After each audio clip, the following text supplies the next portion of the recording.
महाराष्ट्राच्या राजकारणातला एक असा चेहरा जो आज जगात नाही, पण तरीही त्यांच्याशी संपर्क साधण्याचा दावा केला जातो. हे ऐकून तुम्हाला आश्चर्य वाटेल, कदाचित अंगावर काटाही येईल, पण हे खरं आहे. महाराष्ट्रातल्या काही लोकांचं असं म्हणणं आहे की विलासराव देशमुख यांचा आजही फोन येतो, आजही त्यांचा आवाज ऐकू येतो. मग हे कसं शक्य आहे आणि हा कॉल येतो म्हणजे नक्की काय होतं?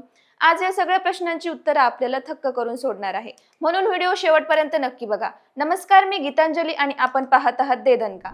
विलासराव देशमुख हे महाराष्ट्राच्या राजकारणातलं एक मोठं आणि प्रभावशाली नाव होतं. लातूर जिल्ह्यातल्या बाभळगावमध्ये 1 जानेवारी 1945 रोजी त्यांचा जन्म झाला. लहानपणापासूनच त्यांनी राजकारणाची आवड जोपासली आणि काँग्रेस पक्षाशी त्यांची नाळ जुळली.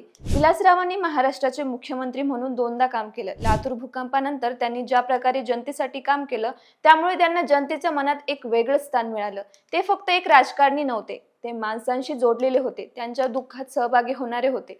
त्यांचं व्यक्तिमत्व इतकं प्रभावशाली होतं की त्यांच्याशी एकदा बोललेला माणूस त्यांना कधीच विसरू शकत नव्हता.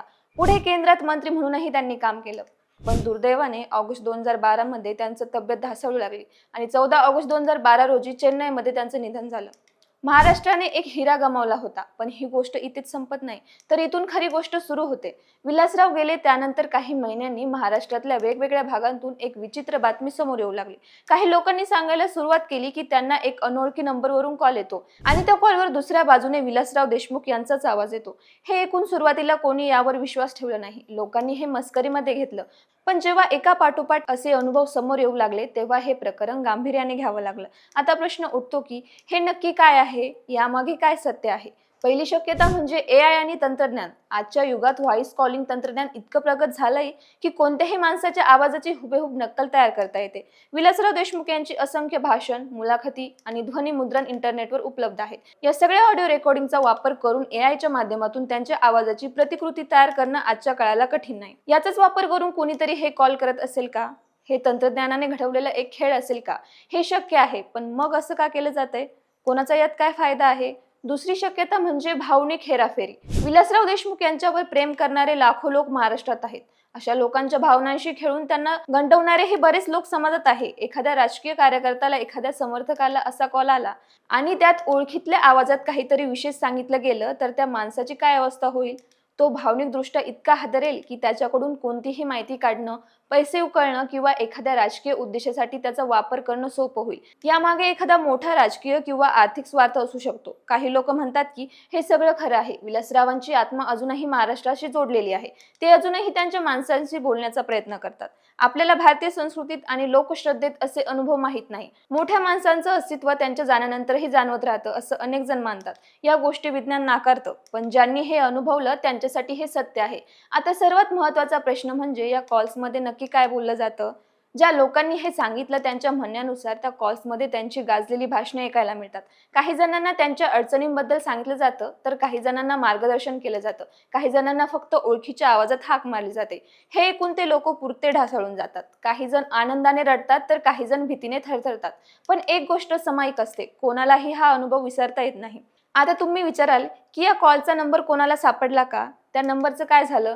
ज्यांना असे कॉल आले त्यांनी तो नंबर परत लावण्याचा प्रयत्न केला, तेव्हा तो नंबर बंद आल्याचं सांगण्यात आलं किंवा तो नंबर अस्तित्वातच नसल्याचं दिसून आलं. काही जणांनी तो नंबर ट्रेस करण्याचा प्रयत्नही केला, पण त्यांना काहीच हाती लागलं नाही. हे आणखीही या प्रकरणात रहस्यमय बनवतं. जर हे कोणाचं षडयंत्र असेल तर नंबर ट्रेस झाला असता. जर हे तंत्रज्ञान असतं तर त्याचं काहीतरी सोक्ष तरी लागला असता. पण इथे सगळं कोरं आहे, कुठलाच धागा हाती लागत नाही. विलासराव देशमुख यांच्या कुटुंबाने यावर कधीच अधिकृत भाष्य केले नाही. त्यांचे चिरंजीव रितेश देशमुख, जे स्वतः एक मोठे बॉलिवूड अभिनेते, त्यांनीही यावर बोलणं टाळलं. अमित देशमुख, जे राजकारणात सक्रिय आहेत, त्यांनीही याबाबत मौन बाळगणं पसंत केलं.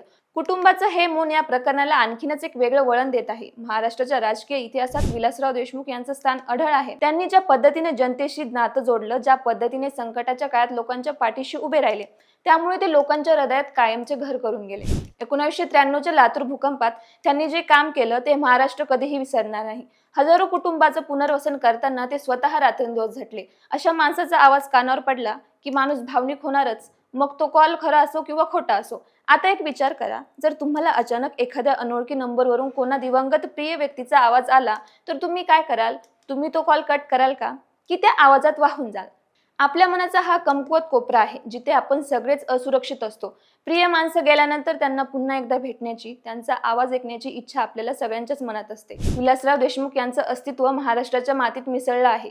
त्यांची स्मृती, त्यांचं कार्य, त्यांचा वारसा कधीच संपणार नाही. पण या कॉल्सचे रहस्य मात्र अजूनही उलगडलेले नाही. हे तंत्रज्ञान आहे की फसवणूक आहे, की खरोखरच काहीतरी अनाकलनीय घडतंय, हे सांगणं कठीण आहे. मात्र ज्यांनी हे अनुभवलं त्यांच्यासाठी हा अनुभव आयुष्यभर न विसरता येणारा आहे. आणि विलासराव देशमुख हे नाव महाराष्ट्राच्या मनात असंच जिवंत राहील. व्हिडिओ कसा वाटला आम्हाला कमेंटमध्ये नक्की सांगा आणि दे दणकला सबस्क्राईब करायला विसरू नका.